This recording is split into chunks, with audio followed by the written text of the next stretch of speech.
నమస్తే అందరికి. అందరు ఎట్లున్నారు? మంచిగున్నారా? నేనైతే జబర్దస్త్‌గున్నానండి. ఇయాల ముచ్చటేందనంటే, ఒకప్పుడు ఎండితెర మీద మస్తు మంది హీరోయిన్‌లు ఒక దుమ్ము దుమారం రేపి పోయిర్రు. ఇగ గిప్పుడు ఎంతమంది కొత్త భామలొస్తున్నా గానీ, ఆళ్ళతో పోల్చుకుంటే ఈళ్ళెంత అనే భావన మాత్రం కలుగుతుంటది. అయితే ముఖ్యంగా ఒకప్పుడు గ్లామర్ షోతోని మంచి హాట్ ఇమేజ్ తెచ్చిపెట్టుకున్న హీరోయిన్‌లు ఇక ఇప్పుడు గూడా నెక్స్ట్ లెవెల్ అనిపించుకుంటా క్రేజ్‌ని కొనసాగిస్తూనే ఉన్నారు. అయితే ఈళ్ళల్లా ముఖ్యంగా ఇంకెవరైనా ఉన్నారా అంటే ఖచ్చితంగా 'టబు' అనే పేరైతే ఇనబడతది. ఇగ ఈమె అప్పట్లో తెలుగు సినిమాలు తక్కువ చేసినా గానీ బాలీవుడ్‌లో పోయి సెటిల్ అయింది.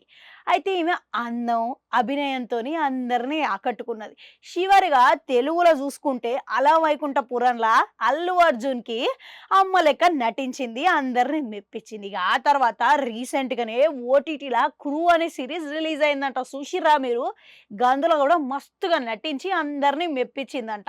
మళ్ళా తెర మీద ఈ అమ్మడు గ్లామర్ షో చేసేందుకు ఏ విధమైన మొహమాట పడకుండా గ్లామర్ షో చేసి మంచిగా స్టార్‌డమ్ అనేది తెచ్చిపెట్టుకున్నది. ఇక ఇంత వయసు ఏజ్ బార్ అయినా సరే గాని ఈ అమ్మడు ఇంకా యాక్టింగ్ కెరియర్‌లో రాణిస్తూనే ఉన్నది.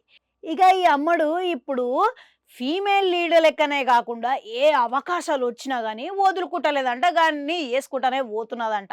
అయితే ఇగ ఈ అమ్మడు ఇప్పటికి గూడా తెలుగు సినిమాలో జేసింది తక్కువైనా గానీ 'నాగార్జున' సార్‌తోని ఈ పేరింగ్ అనంటే మస్తుగా ఉంటది గదా! ఇగ ఈడ ఆమెకి ఫ్యాన్స్ గూడా మంచిగానే ఉన్నారు.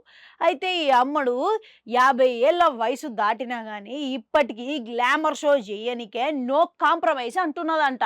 మళ్ళా రీసెంట్‌గానే ఓ ఇంటర్వ్యూలో ఈ అమ్మడు ఒక స్టేట్మెంట్ పాస్ చేసింది. ఇక ఆ స్టేట్మెంట్ ఏందనంటే, "నేను ఇప్పటికి రొమాంటిక్ సినిమాలు చేసేందుకు రెడీగున్నా. నాకు ఇష్టం" అని చెప్పిందంట.